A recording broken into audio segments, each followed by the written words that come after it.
تو نقصان جو ہے وہ سب کا ہوگا. شریف خاندان کا زرداری کا نقصان نہیں ہوگا, ملک میں ہم سب کا نقصان ہوگا. ان کا پیسہ تو باہر پڑا ہے. خان صاحب نے کہا کہ یہ پیسہ کیونکہ باہر پڑا ہے تو یہ بیرون ملک فرار ہو جائیں گے. اب یہاں پہ جو میں نے چیز نوٹ کی جب خان صاحب یہ بات کر رہے تھے کہ پاکستان ڈیفالٹ کرنے کا خطرہ موجود ہے, تو چند دن پہلے صدر علوی صاحب نے کہا کہ پاکستان کے ڈیفالٹ کا کوئی خطرہ نہیں, پاکستان ڈیفالٹ نہیں کرے گا. خان صاحب کے اپنے جو وزیر تھے, ان کے اپنے دور حکومت کے وزیر خزانہ شوکت طرین صاحب, وہ بھی چند دن پہلے کیٹیگوریکلی کہہ چکے ہیں کہ میں بڑی ذمہ داری کے ساتھ کہہ رہا ہوں, غیر ذمہ دارہ سٹیٹمنٹ نہیں دوں گا, پاکستان کو ڈیفالٹ کا کوئی خطرہ نہیں ہے.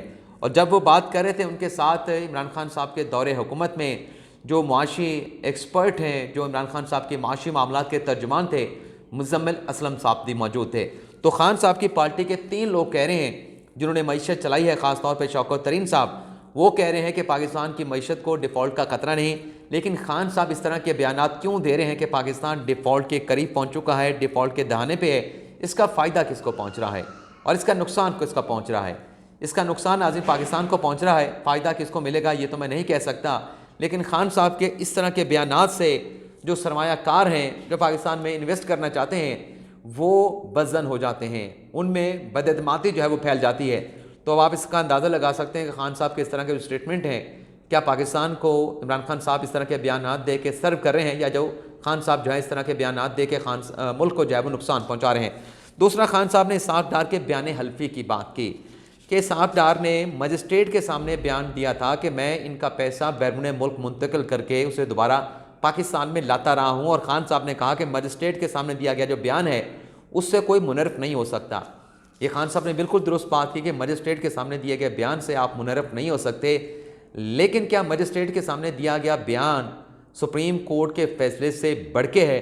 جب سپریم کورٹ نے حدیبیہ پیپر مل کیس کو کالعدم قرار دے دیا, اس تحقیقات کو سیٹیسائیڈ کر دیا, اسے ڈسکار کر دیا, ردے کی ٹوکری میں پھینک دیا, اور سپریم کورٹ کے 3 ججز نے فیصلہ دیا. جسٹس قاضی فیصل کو تو مورد الزام ٹھہرایا جاتا ہے کہ انہوں نے شریف خاندان کو یہ ایک فائدہ دیا ہے, لیکن جسٹس قاضی فیصل کے ساتھ جسٹس مشیر عالم بھی تھے اور جسٹس مظہر عالم میاں خیل صاحب بھی تھے.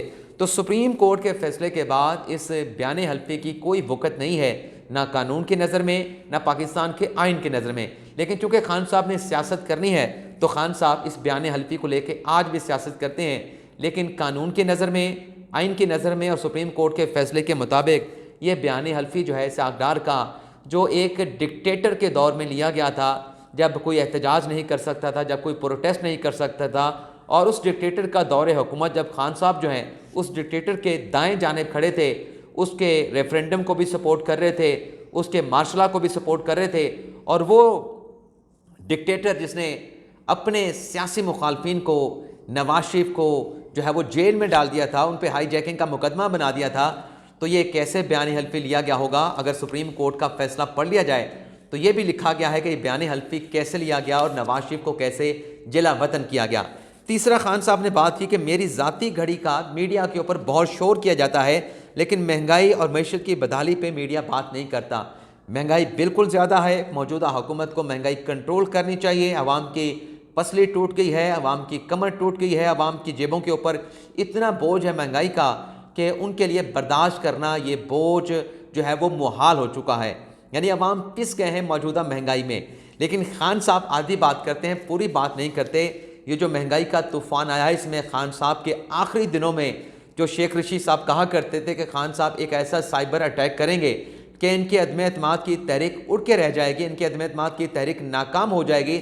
تو جو خان صاحب نے سائبر اٹیک کیا تھا, جو IMF کے ساتھ معاہدہ خان صاحب کر کے آئے, اس معاہدے کو خان صاحب نے توڑ دیا. اس معاہدے کو توڑنے کا نتیجہ پاکستان کے 22 کروڑ عوام بھگت رہے ہیں, اور موجودہ حکومت جس IMF کے معاہدے کو لے کے چل رہی ہے یہ خان صاحب کا کیا ہوا معاہدہ ہے, اور اس معاہدے کے مطابق بجلی اور گیس کی قیمتیں بڑھانی تھی. اور موجودہ حکومت آنے کے بعد اگر اس معاہدے کو ریوائیو نہ کرتے تو پاکستان ڈیفالٹ کر جاتا. لیکن موجودہ حکومت نے, کوئی ان کی تعریف نہیں, لیکن فیکچول بات یہ ہے, حقیقت بات یہ ہے کہ اگر وہ اس معاہدے کو ریوائیو نہ کرتے تو پاکستان ڈیفالٹ کر جاتا. لیکن معاہدہ ریوائیو کرنے کے لیے ضروری تھا کہ خان صاحب جو کمٹمنٹ دے کے گئے تھے اس کمٹمنٹ کو, ان شرائط کو پورا کیا جاتا. اور خان صاحب کہتے ہیں کہ میری ذاتی گھڑی کے اوپر شور مچایا ہوا ہے. یہ خان صاحب کی ذاتی گھڑی نہیں تھی, بلکہ یہ ایک ملک کے بڑی شخصیت کی طرف سے محمد بن سلمان جو کہ ولی عہد ہیں سعودی عرب کے, اور اگلے وہ بادشاہ بھی ہیں سعودی عرب کے، ان کی جانب سے یہ ملک کے وزیر اعظم کو تحفہ دیا گیا تھا، عمران خان کو نہیں، ملک کے وزیر اعظم کو تحفہ دیا گیا تھا۔ اور پھر خان صاحب کے پاس اختیار تھا اس تحفے کو ریٹین کر سکتے، لیکن یہ نہیں تھا کہ خان صاحب ان گھڑیوں کو لے کے اونے پونے دام، کوڑیوں کو دام جو ہے وہ مارکیٹ میں فروخت کرتے رہتے۔ چلیں ایک گھڑی خان صاحب کے استعمال کی نہیں تھی، خان صاحب نے تو بہت ساری گھڑیاں جتنی انہیں تحائف میں ملی خان صاحب نے توشہ خانہ سے حاصل کی اور کہا کہ میں نے اپنے پاس رکھنی ہے، محفوظ رکھنی ہے، مجھے گھڑیاں پسند ہیں، میرے دوست نے دی ہیں، میرے بھائیوں نے دی ہیں، میرے ان کے ساتھ تعلقات ہیں۔ لیکن وہ گھڑیاں لے کے خان صاحب ان گھڑیوں کے اوپر مارکیٹ میں تجارت کر کے پیسے بناتے رہے۔ تو خان صاحب یہ آپ کی گھڑی نہیں تھی، یہ آپ کو ایک ملک کی بڑی اہم شخصیت کی طرف سے وزیر اعظم پاکستان کو دی گئی تھی۔ آپ گھڑیاں رکھ سکتے تھے، لیکن جو آپ نے گھڑیاں بیچی ہیں یہ بڑا آپ نے چھوٹا کام کیا ہے۔ اسے چھوٹا کام کہنا بھی ایک چھوٹا لفظ ہے۔ اور پھر خان صاحب نے کہا کہ جب یہ گئے تھے شریف خاندان تو ملک کا تاریخی خسارہ چھوڑ کے گئے تھے، $20 بلین کا، ہم نے اس خسارے کو کم کیا۔ بالکل خان صاحب درست بات کرتے ہیں، لیکن خان صاحب کے اپنے وزیر خزانہ کے مطابق، اور خان صاحب جو وزارت خزانہ کے جو اعداد و شمار کی بات کرتے ہیں، انہوں نے اعداد و شمار کے مطابق جب خان صاحب کے خلاف عدم اعتماد کی تحریک کامیاب ہوئی تو خان صاحب اپنے 3.5 سالہ دور حکومت کا ملک کی تاریخ کا اوسطاً سب سے زیادہ کرنٹ اکاؤنٹ خسارہ چھوڑ کے گئے تھے، $16 بلین کا، یعنی 5 سال کا نون لیگ کا تھا $20 بلین کا، اور خان صاحب کا تھا 3.5 سال کا $16 بلین کا۔ تو خان صاحب کا خسارہ اگر 5 سال خان صاحب پورا کرتے تو یہ کرنٹ اکاؤنٹ خسارہ جو ہے یہ 22 سے 23 بلین کا ہوتا، یعنی نون لیگ کو بھی، شریف خاندان کی حکومت کو بھی خان صاحب جو ہے وہ کراس کر جاتے۔ اور پھر خان صاحب نے کہا کہ انہوں نے قرضے لیے ہیں تو قرضے کیسے واپس کریں گے، قرضوں کے قسطیں کیسے دیں گے۔ تو خان صاحب نے اپنے دور حکومت نے کتنے قرضے حاصل کیے اس کی خان صاحب بات نہیں کرتے، لیکن خان صاحب کے وزیر خزانہ شوکت ترین صاحب قوم کو یہ بتا کے گئے ہیں کہ اگر نون لیگ کی حکومت کے خاتمے تک ملک کا قرضہ $100 تھا تو خان صاحب نے اس قرضے میں $80 کا اضافہ کیا، تو جو $100 کا قرضہ تھا خان صاحب کی حکومت کے خاتمے کے بعد وہ $180 ہو چکا تھا۔ یہ میں نے ایک مثال دی ہے کیونکہ جو شوکت ترین صاحب تھے انہوں نے یہ تسلیم کیا تھا کہ پچھلے کوئی 70 سال کے دور حکومت میں، 71 سال کے دور حکومت میں، پاکستان کی جو 70-71 سال کی تاریخ ہے، جتنے قرضے حاصل کیے گئے عمران خان صاحب کے 3.5 سالہ دور حکومت میں، ان قرضوں کا 78% مزید قرضہ حاصل کیا گیا۔ تو خان صاحب اگر پورا 5 سال پورے کرتے تو خان صاحب نے 100% کو بھی کراس کر جانا تھا۔ پھر خان صاحب نے کہا کہ یہ انتخابات میں ڈیلے اس لیے کرنا چاہتے ہیں کیونکہ یہ مجھے نااہل کروانا چاہتے ہیں۔ خان صاحب یہ آپ کو نااہل کروانا چاہتے ہیں، نہیں کروانا چاہتے، لیکن آپ سے سوال یہ ہے کہ ٹیریان کا مقدمہ جس میں آپ کی نااہلی کا ایک خدشہ نظر آ رہا ہے، خطرہ نظر آ رہا ہے، کیا ٹیریان کی بیٹی جس طریقے سے یہ سارا معاملہ ہوا، میں زیادہ گہرائی میں نہیں جاؤں گا کیونکہ پرسنل میٹر تو اب یہ اسے نہیں کہا جا سکتا کیونکہ یہ عدالتوں میں آ چکا ہے، لیکن یہ جو سارا معاملہ ہوا یہ آپ کو کیا آپ کے سیاسی مخالفین نے کہا تھا کہ آپ اس طرح کے جو ہے وہ چاند چڑھاتے رہیں؟ اور پھر جو توشہ خانہ کے تحائف آپ نے حاصل کیے، اونے پونے فروخت کیے، اس میں سوال کیا ہے کہ اس کی جو مالیت ہے کیسے لگوائی گئی، کیسے فروخت کیا گیا، کس کو فروخت کیا گیا، کتنے میں فروخت کیا گیا، مالیت کم لگوائی گئی، زیادہ لگوائی گئی؟ تو یہ سوالات ہیں، ان کے جواب بھی آنے ہیں۔ تو توشہ خانہ کے تحائف بھی آپ کو آپ کے سیاسی مخالفین نے وہاں سے لے کے مارکیٹوں میں فروخت کرنے کا نہیں کہا تھا۔ اور جو ممنوع فنڈنگ کا معاملہ ہے وہ بھی آپ کی اپنی ایک کمپین ہے جس میں آپ نے ان لوگوں سے، آپ کے اپنے ڈاکومنٹس کے مطابق مبینہ طور پہ آپ نے ان لوگوں سے فنڈز حاصل کیے ہیں جن سے آپ حاصل نہیں کر سکتے تھے۔ تو نااہلی کا خدشہ آپ کی اپنی حرکتوں کی وجہ سے، آپ کے اپنے کرتوتوں کی وجہ سے، آپ کے اپنے جو ہے وہ کاموں کی وجہ سے آپ کو نااہلی کا خطرہ ہے۔ خان صاحب نے کہا کہ یہ ڈیلے اگر الیکشن ہوگا تو ملک میں استحکام نہیں آئے گا کیونکہ ملک میں سیاسی عدم استحکام ہے، اور سیاسی عدم استحکام کی وجہ سے ملک جو ہے وہ معاشی عدم استحکام کا شکار ہے۔ خان صاحب آج اگر آپ بیٹھ جائیں نا آرام سے، بے شک اپنی سیاست کریں، اپنی پارٹی کی کمپین کریں، لیکن یہ جو آپ نے ادھم مچایا ہوا ہے اس ادھم کی وجہ سے، کیونکہ آپ گفتار کے تو غازی ہیں، اس کے علاوہ حکومت آپ سے چلتی نہیں تھی، آپ کے اپنے لوگ بتاتے ہیں کہ آپ سے حکومت نہیں چلتی تھی، آپ کے پاس حکومت کا تجربہ نہیں تھا، لیکن اگر آپ آرام سے بیٹھ کے اپنی سیاسی کمپین چلا لیں، بے شک اگلا الیکشن 8 ماہ کے بعد ہو تو ملک میں سیاسی استحکام بھی آ جائے گا، معاشی استحکام بھی آ جائے گا۔ سیاسی استحکام اور معاشی استحکام کی اگر کوئی بندہ کوئی وجہ بنا ہوا ہے تو وہ خان صاحب آپ ہیں، کیونکہ آپ ایکسیپٹ نہیں کر رہے کہ آپ عدم اعتماد آئینی طریقے سے آپ کے خلاف آیا ہے۔ پھر خان صاحب نے کہا کہ انہیں این آر او دیا جا رہا ہے. ایک N R O Pervez Musharraf نے دیا, دوسرا این آر او جو ہے وہ ایک طاقتور شخصیت نے دیا, اس کا نام نہیں لیا خان صاحب نے آج. اور پھر خان صاحب نے کہا, جو خان صاحب کی باتوں میں کنٹراڈکشن آتی ہے, خان صاحب نے کہا کہ جب طاقت میں آپ تھے تو انہوں نے این آر او دیا, یعنی جو طاقت میں تھا اس نے این آر او دیا. اب 24 سے 48 گھنٹے پہلے ایک تو خان صاحب نے کہا تھا کہ جو میں باس نہیں کہتا تھا سابق آرمی چیف کو, وہ تو وزیر اعظم کے ماتحت ہوتا ہے. تو جب آرمی چیف آپ کے ماتحت تھا تو جنرل قمر جاوید باجوہ ان کو کیسے این آر او دے رہے تھے؟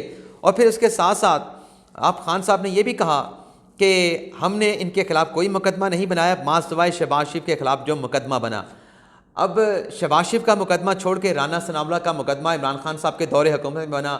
اگر باجوہ صاحب نے این آر او دینا تھا تو ان کے خلاف مقدمہ نہ بنتا. خواجہ آصف کے خلاف مقدمہ بنا, احسن اقبال کے خلاف بنا, مفتاح اسماعیل کے خلاف بنا, مریم نواز کے خلاف مقدمات بنائے گئے.